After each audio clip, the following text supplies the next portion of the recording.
Coming up on DITV, we bring you the conclusion of the Ped Mall shooting case. And later, we have the results of the student government election. We have updates from the Iowa baseball team as they took on another top 25 program this weekend. Temperatures are getting chillier again. Find out more in weather. All that and more coming up on this Monday morning edition of DITV. From Kenneck to the Old Capitol, DITV starts right now.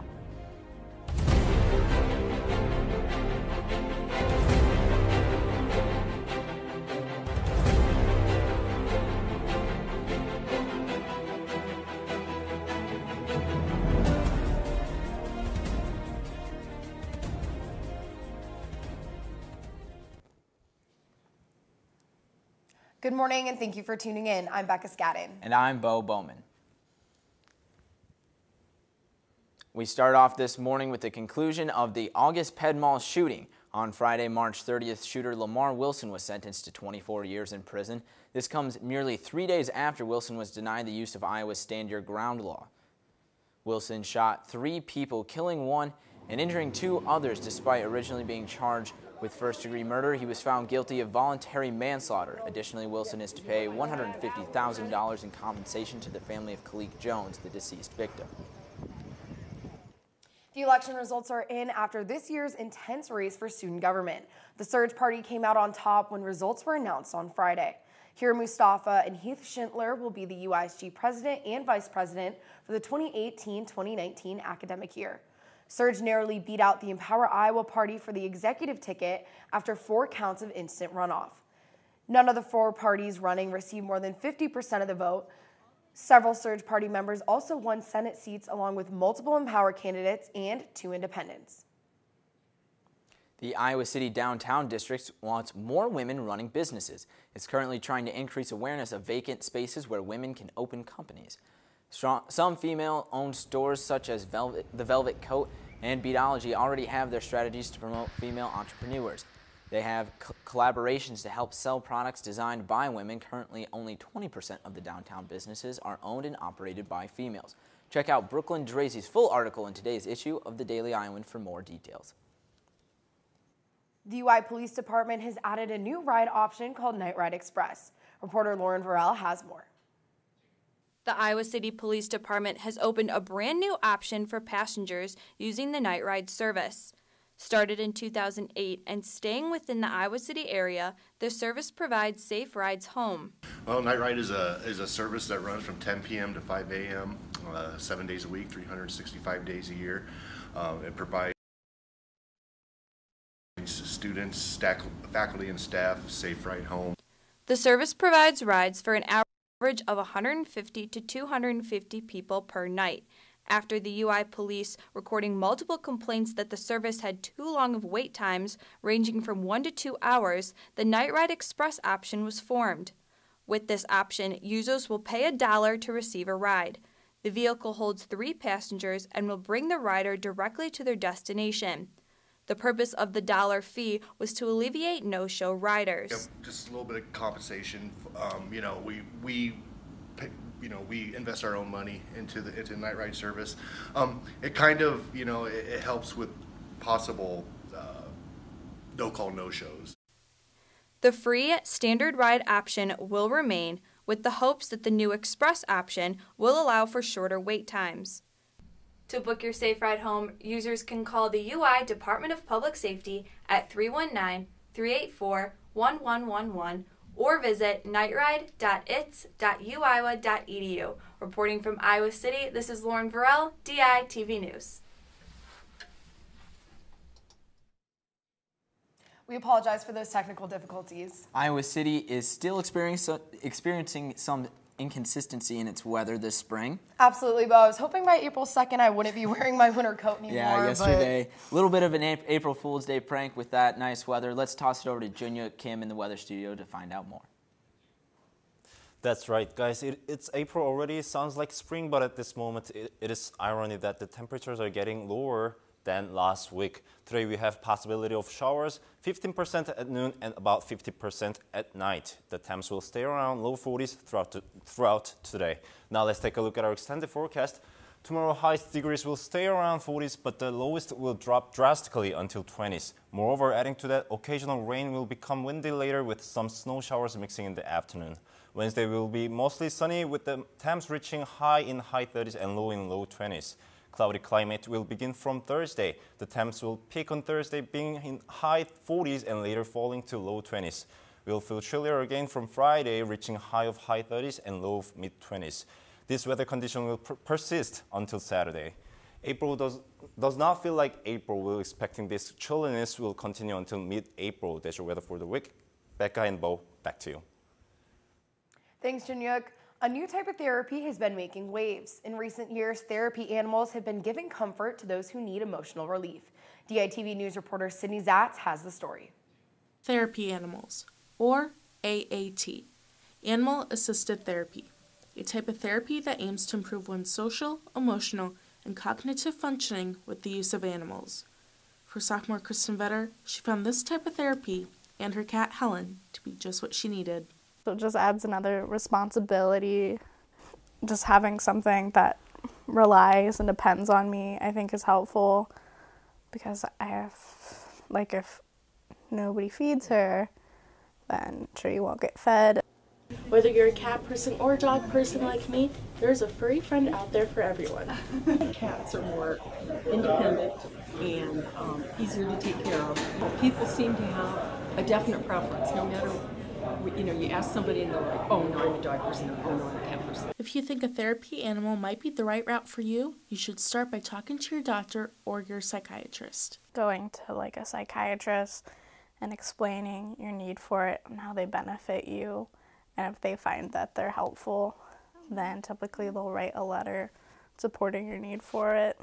For more information on animals and how they benefit a human, you can go to HABRI.org, the Human Animal Bond Research Institute. From research data to other resources, they have it all. Reporting from Iowa City, Sydney Zatz, DITV News. Thank you, Sydney. This week is the Wrestling Freestyle Cup in Iowa City, in what is shaping up to be a controversy with Russian wrestlers not participating due to issues with visas. Despite the tension that has involved the Russian foreign minister and Iowa Senator Chuck Grassley, the competition is moving on with the World Cup inviting Mongolia and India to compete in Russia's place. Well, wrestling's coming up this weekend, but Iowa baseball had a big win over this past weekend. Yeah, great weekend for that team. Let's toss over to Lucy in the sports studio with more on that.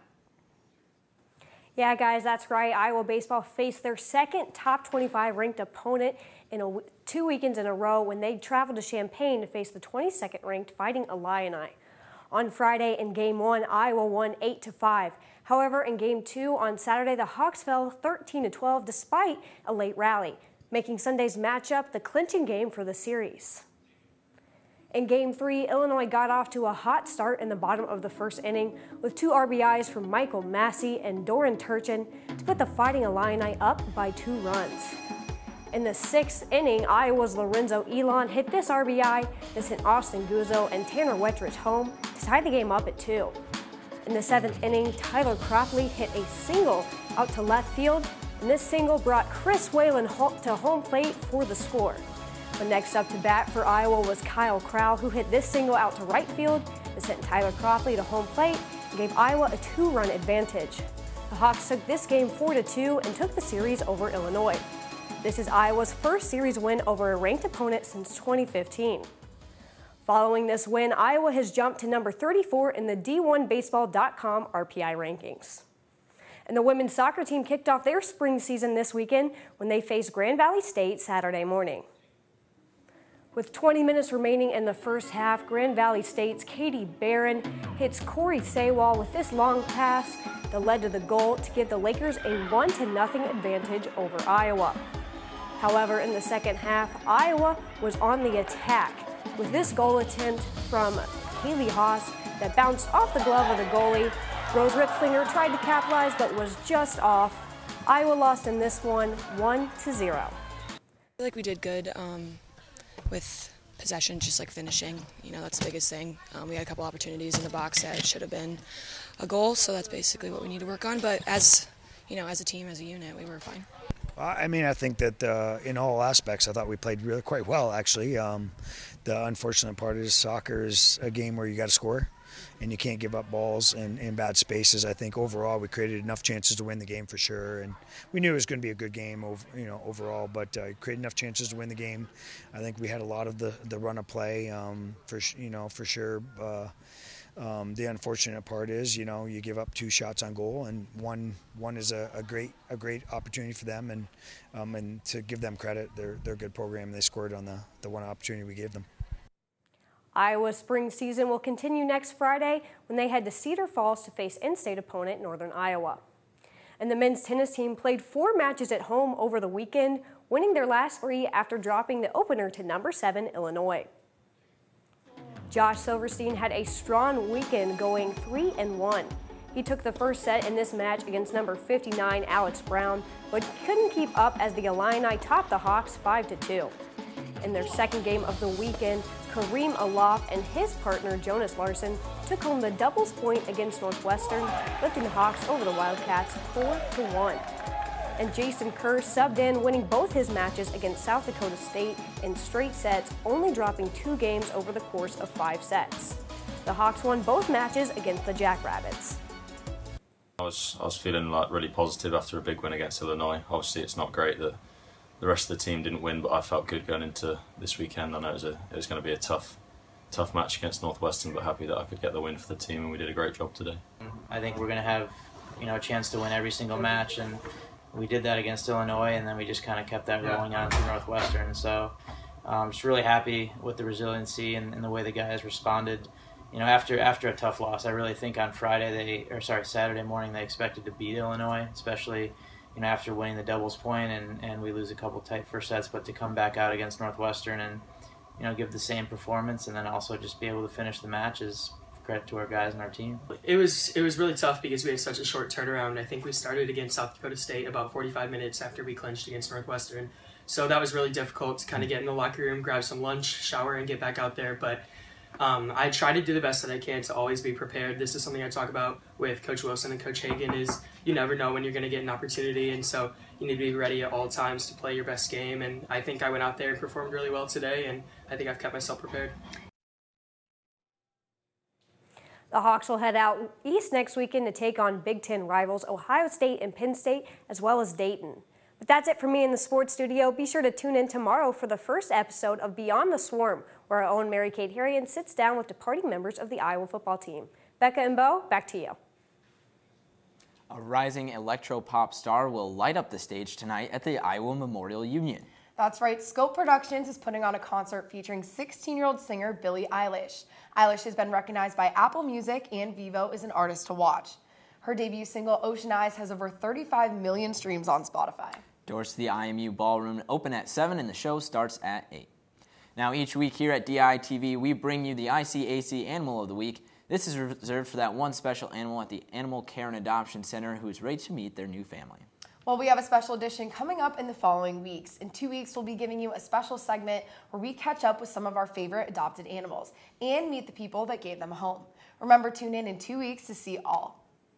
Really excited for that. Should be a good segment. That's all we have for you on this Monday morning edition of DITV. Be sure to head over to dailyiowan.com for all your latest news between Monday and Friday. And if that isn't enough of the Daily Iowan for you, be sure to check out our print edition of the news on Stands Now. Also, make sure to subscribe to the Daily Iowan's Discover Snapchat page. Every Friday, the Daily Iowan releases a new set of segments for the Iowa City area. Don't forget to check it out. For all of us here at DITV, I'm Becca Scadden. And I'm Bo Bowman. Have a good day, Iowa City, and we'll see you back here tomorrow, same time, same place.